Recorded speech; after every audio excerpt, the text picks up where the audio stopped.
Griffin Tarpley is our guest. We're going to open the phones up when he leaves us in 30 minutes. The toll-free number to join us, 800-259-9231. I want to get into the open discussion now and the open green lighting of an attack on Iran.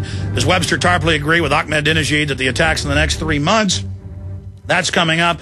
Also, I want to ask Tarpley about top Clinton official and advisor to Obama, Robert Shapiro, saying, hey, we need a staged terror attack. I'm going to read that quote coming up. We're going to talk about the economy. We're going to get into other dirty tricks he sees the Obamanoids pulling as there's a major political realignment taking place. But Webster Griffin Tarpley is our guest.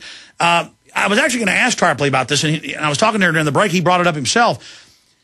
The similarities between WikiLeaks and Daniel Ellsberg. And I know Fletcher Prouty said he wrote many of those documents that when he was the head of Black Ops at the Pentagon, that the Rand Corporation then later put out through Daniel Ellsberg. And Fletcher Prouty said that they've been altered and were fake, and that it was a disinfo honeypot.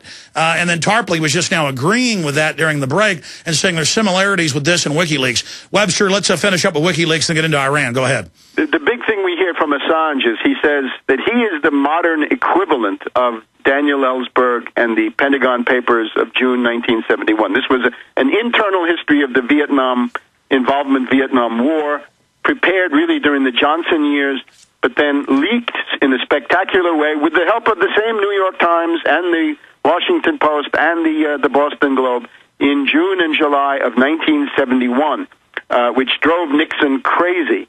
This was done by Daniel Ellsberg, who for many leftists in particular, still a hero. I've never been able to understand this. Daniel Ellsberg was a nuclear weapons planner from the Rand Corporation. He had been part of planning the Vietnam War. He was a member of Henry Kissinger's staff in the White House, and then he had a Damascus Road conversion. He became anti-war, conscience-stricken, and released all of this stuff. And as you say, there was nothing new in these papers. If you had been reading Le Monde de France or any of the big Italian papers, you knew all this. I mean, I knew most of it myself just by having read these things. There was nothing really that new in it. But what it did do was constitute a leak which drove Nixon crazy. Nixon was, of course, a paranoid personality.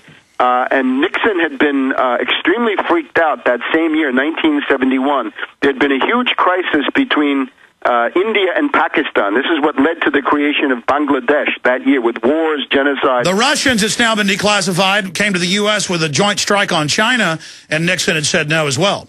No, because Nixon was allying with China at that time. That was the whole point. Why did the elite sabotage Nixon? Because that's clear and admitted now that Haig and Kissinger and others did that. Why did the establishment turn on Nixon? I think there were two things. One is that they sincerely wanted at that point to liquidate the Vietnam War and focus on other things that were coming up. But there's also the question of weakening the presidency.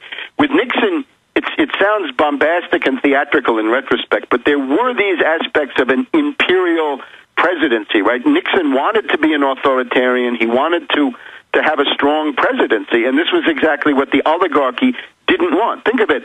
The Washington Post is really the house organ of the Federal Reserve System. The Washington Post was founded by Eugene Meyer, who was a refugee from the Federal Reserve. He hated Roosevelt. He disagreed with Roosevelt's economic policies, and he set the Washington Post up as the paper that he bought in the Capitol here to be an anti-Roosevelt and then later anti-presidential, anti-government in that sense organ. So the Washington Post always stands for a weak presidency and ultimately for a strong Federal Reserve. So I think the idea was permanently weaken the president with the Watergate coup, and they succeeded because they look at the people after that, Ford, Carter, really very, very weak presidents.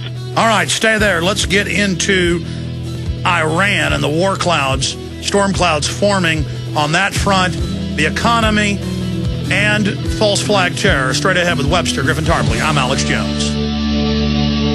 You have found it, the front lines of the info war, the tip of the spear. We're here 6 days a week, Sundays 4 to 6 p.m. Central, and of course kicking off weekdays at 11 a.m. Central. Here's the headline from 2 weeks ago, and I keep making a big deal out of this because it's so important. Top Clinton official, only a terror attack can save Obama. They told the Bilderberg Group House organ, the Financial Times of London, even more elitist than the Washington Post. He said the bottom line here is that Americans don't believe in President Obama's leadership, said Shapiro, adding, quote, he has to find some way between now and November of demonstrating that he is a leader who can command confidence, and short of a new 9/11 event or an Oklahoma City bombing, I can't think of how he can do that. Now, I want to get into Iran, but I want to put it in the context of where you see the Anglo-American establishment. Every time I say that, I get emails saying, don't bash white people. It has nothing to do with white people. It means the U.S., British, Dutch power arm. That's what they call it themselves, the heart of the global banking cartel. At a key point of announcing world government, global carbon taxes, Malthusian initiatives, the world is now awakening to them. I would, from my basic forecast, say that they're in deep trouble. They admit they're in deep trouble. They're panicking. They're saying they want to shut down freedom on the web because we are devastating them. So, Webster, in context, Iran, as a false flag event itself, using a Strait of Hormuz event to launch that, how does that tie into other false flags? Looking into your historical crystal ball, what is the state of the geopolitical jockeying right now? Well, let me start with the desperation of the Anglo-American ruling class. In other words, the bankers of the City of London and the bankers of Wall Street, along with some of these other places that you've mentioned. They are desperate because we have a world economic depression, right? We have this massive $1.5 quadrillion of toxic, kited derivatives which are insolvent, can't be paid. And these are the forces of depression. Now, the main project that the London, New York people had in the past 8, 10, 12 months was to try to unload those forces of depression against Europe. And this was the big hedge fund attack on Greece, Spain, Portugal. It was a concerted, conspiratorial event, right, written up on the front page of the Wall Street Journal, with various hedge funds, including Soros, including SAC, including Einhorn of Greenlight Capital, including Paulson and Company, and others. And the idea was you could get a crisis going against the euro. And I think the goal of that was to have a panic flight, an actual collapse of the euro, where we would lose 1/3 or 1/2 or maybe more of its value in just a few days, to have that in May sometime. The big lesson is that it has not worked.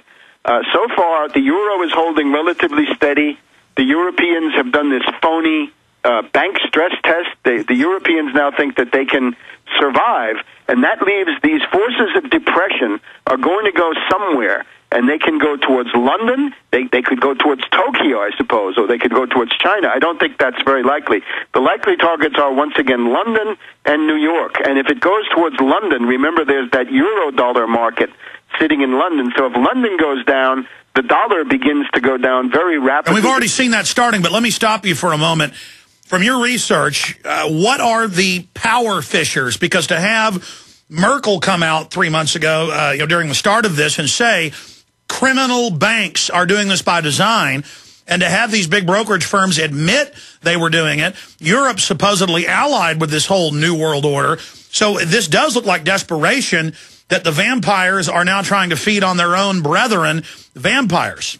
Yes, well, of course, they always do that, right? It's always beggar my neighbor, export the depression to the next guy, and if you can hang on longer, you can feast on his flesh. And the big thing that the Germans did was the banning of the naked credit default swaps and the banning of many kinds of naked sales of short sales of stock. But now, if you can't save the dollar from a crash in the next 6 to 12 months, say, by dumping all of that into Europe and then essentially, having a distressed merchandise sale in Europe and using that loot to prop up the dollar, what can you do? Well, this gets us back to 1973 and the oil crisis of that year, which was planned at the Bilderberger meeting in Saltsjöbaden, Sweden, where they had presentations about the effect of a 400% rise in the price of oil. And that gave rise to Henry Kissinger's Kippur War of October 1973 and a completely phony Arab oil boycott, which never interrupted supplies, but was used as a kind of a stunt, a public relations event to allow the brokers to bid up the spot prices in the various commodity markets for oil around the world. If you had an attack on Iran today, the response of the Iranians would be some kind of attempted interdiction of the Gulf, the Straits of Hormuz, and things like this. And